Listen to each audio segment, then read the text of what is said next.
मस्त अंडा मसाला. त्यासाठी मी घेतला असा चौकोनी कांदा कापून.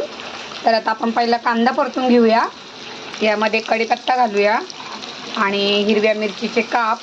आता यामध्ये घाला टोमॅटो. आता यामध्ये चवीपुरतं मीठ घालून घ्या आणि हे सगळं मिश्रण छान हलवा. आणि कांदा आणि टोमॅटो सॉफ्ट होण्यासाठी यावर थोडा वेळ आपण झाकण ठेवूया.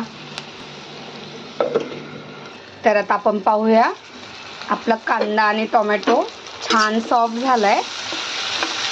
तर आता यामध्ये घालूया मसाले. हळद, हिरवी मिरची घातली होती त्यामुळे थोडासा अर्धा चमचा मसाला. आता हे छान मिक्स करून घेऊया. वाटण केलेलं कांदा लसूण खोबरं त्याचं वाटण आहे हे. तर तेही आपण थोडंसं याच्यामध्ये मिक्स करून घेतलं आहे. आणि मी अंडी बॉईल करून त्याचे असे पीसेस करून घेतले. तर ते आपण आता याच्यामध्ये मिक्स करूया. आणि अशा प्रकारे आपला छान टिफिनसाठी तयार झाला आहे हा अंडा मसाला. तर आता आपण अंडे छान या मसाल्यामध्ये असे थोडे 5 मिनिटं परतून घेतले. यावर वरून घाला छान कोथिंबीर.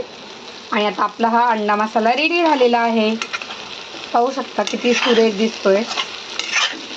तर नक्की रेसिपी आवडली असेल तर लाईक करा, शेअर करा आणि जे नव्याने पाहतात त्यांनी सबस्क्राईब करा.